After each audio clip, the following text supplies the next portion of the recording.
চীনের সঙ্গে চুক্তি করলে 100% শুল্ক, কানাডাকে ট্রাম্পের হুমকি। মার্কিন আধিপত্য প্রদর্শনের হাতিয়ার বলছেন বিশেষজ্ঞরা। শক্তিশালী শীতকালীন ঝড়ের মুখে যুক্তরাষ্ট্র, 18 অঙ্গরাজ্যে জরুরি অবস্থা, 20 কোটির বেশি মানুষ ঝুঁকিতে, অনেক ফ্লাইট বাতিল। যুক্তরাষ্ট্রের মিনিয়াপলিসে গুলিতে আবারও মার্কিন নাগরিক নিহত, বিক্ষোভে উত্তাল শহর, ট্রাম্পের সাফাই। স্বাগত গ্লোবাল টাইমে। বিশ্বের নানা প্রান্তের খবর নিয়ে আপনাদের সাথে আছি আমি ফয়সাল মাহমুদ। দর্শক, দেখছিলেন সংবাদ শিরোনাম। এবারে পুরো খবর। পররাষ্ট্রনীতিকে প্রভাবিত করতে বরাবরই শুল্ককে হাতিয়ার বানিয়েছেন মার্কিন প্রেসিডেন্ট ডোনাল্ড ট্রাম্প। সর্বশেষ তিনি এই কৌশল প্রয়োগ করছেন কানাডার উপর। হুমকি দিয়েছেন চীনের সঙ্গে বাণিজ্য চুক্তি করলে কানাডার উপর 100% শুল্ক আরোপের। বিশেষজ্ঞরা বলছেন, শুল্ককে শুধু অর্থনীতির হাতিয়ার নয়, বিশ্ব রাজনীতিতে নিজের ক্ষমতা প্রদর্শনের কৌশল হিসেবে নিয়েছেন ট্রাম্প। 2025 সালের জানুয়ারিতে দায়িত্ব গ্রহণের পর মার্কিন প্রেসিডেন্ট ডোনাল্ড ট্রাম্প বাংলাদেশ ছাড়াও ভারত, চীন, Canada, Syria, Laos, Myanmar, Pakistan সহ 90টিরও বেশি দেশের উপর নতুন বা বর্ধিত হারে শুল্ক আরোপ করেন। মূল লক্ষ্য যুক্তরাষ্ট্রের উৎপাদন খাতকে শক্তিশালী করা এবং বাণিজ্য ঘাটতি কমানো। এরই ধারাবাহিকতায় গ্রিনল্যান্ড দখল নিয়েও ইউরোপের উপর দিয়েছেন 100% শুল্কের হুমকি।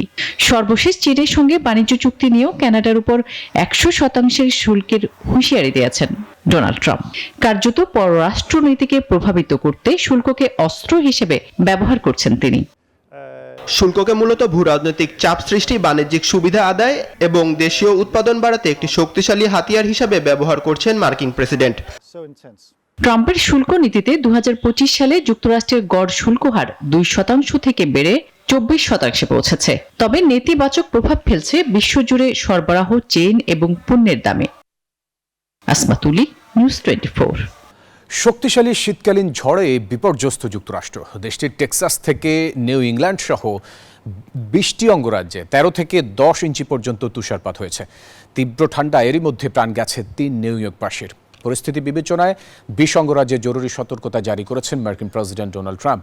বাতিল ঘোষণা করা হয়েছে 14,800 ফ্লাইট।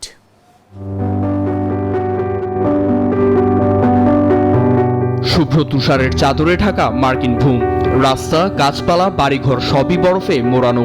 তুষারকণায় দৃষ্টি প্রায় ঝাপসা। ভয়াবহ শীতকালীন ঝড়ে বিপর্যস্ত যুক্তরাষ্ট্রের চিত্র এটি। দক্ষিণ ও মধ্যাঞ্চলের বেশ কয়েকটি অঙ্গরাজ্যের পর মিসিসিপি, টেনেসি, জর্জিয়া ও ম্যারিল্যান্ড হয়ে পূর্বাঞ্চলের দিকে অগ্রসর হচ্ছে শীতকালীন ঝড়টি। এরই মধ্যে কলোরাডোতে 11 ইঞ্চি পর্যন্ত তুষারপাত রেকর্ড হয়েছে। পরিস্থিতি বিবেচনায় 20 অঙ্গরাজ্যে জরুরি সতর্কতা জারি করেছেন মার্কিন প্রেসিডেন্ট ডোনাল্ড ট্রাম্প। বরফের বেশিরভাগ অঞ্চলই বিদ্যুৎ বিচ্ছিন্ন, ব্যাহত সড়ক, রেল ও বিমান চলাচল।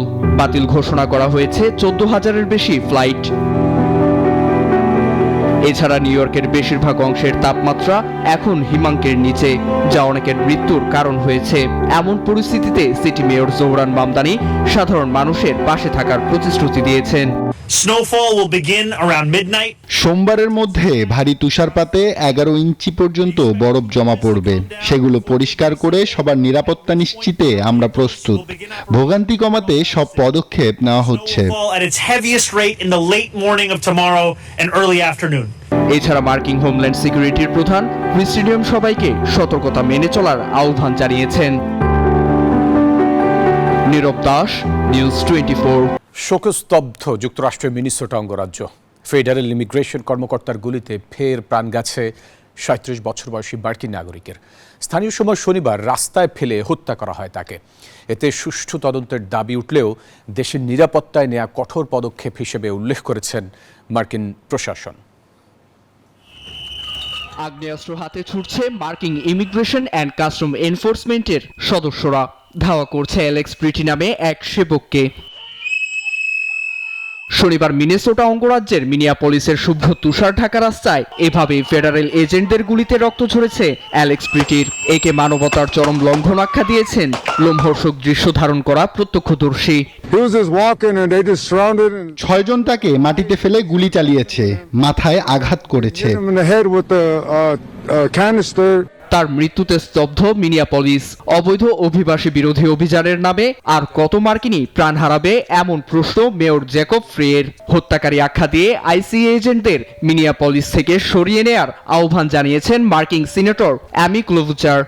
Those people out of Minnesota and let our local law enforcement do our job. এছাড়া সাধারণের বিরুদ্ধে অস্ত্র ব্যবহার গ্রহণযোগ্য নয় জানিয়ে তদন্তের আশ্বাস দিয়েছেন মিনেসোটার governor Tim Walz. Powerful people in the federal government spinning stories. নৃশংসতার পরেও মিনেসোটা আইন অনুসরণ করছে। আইনের আওতায় তদন্ত হবে। আমার একটাই প্রশ্ন প্রেসিডেন্ট ডোনাল্ড ট্রাম্পের কাছে, আপনি কি সঠিক সিদ্ধান্ত নিচ্ছেন? Try and spin a narrative.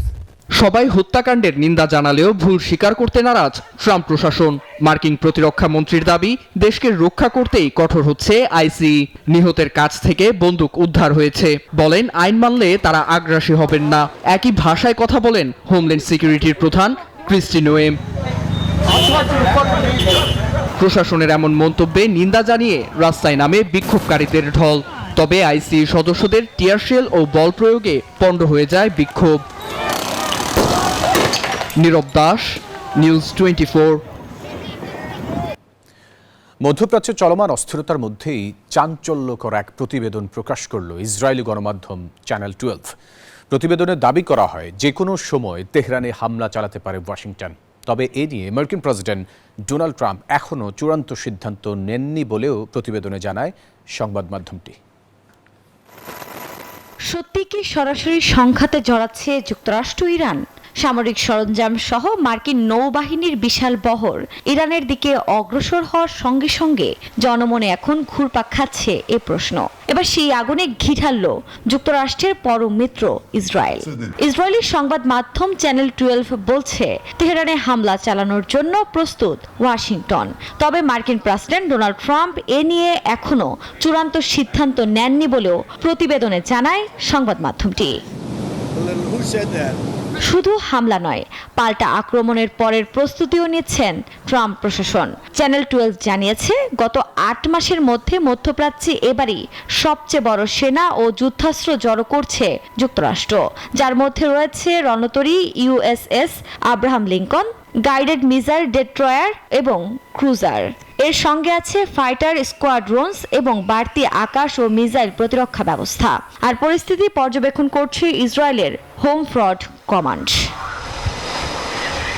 এর আগে মার্কিন হামলার এ ধোঁয়াশার মধ্যেই হামলা হলে সর্বাত্মক যুদ্ধের হুমকি দেয় ইরান। এ অবস্থায় বিশ্লেষকরা বলছেন মধ্যপ্রাচ্যে বিদ্যমান অস্থিরতা চরমে পৌঁছাবে। আফরিন মৌ, নিউজ 24। চলমান গৃহযুদ্ধের মধ্যে মিয়ানমারে নির্বাচনের তৃতীয় ও শেষ দফার ভোট গ্রহণ চলছে।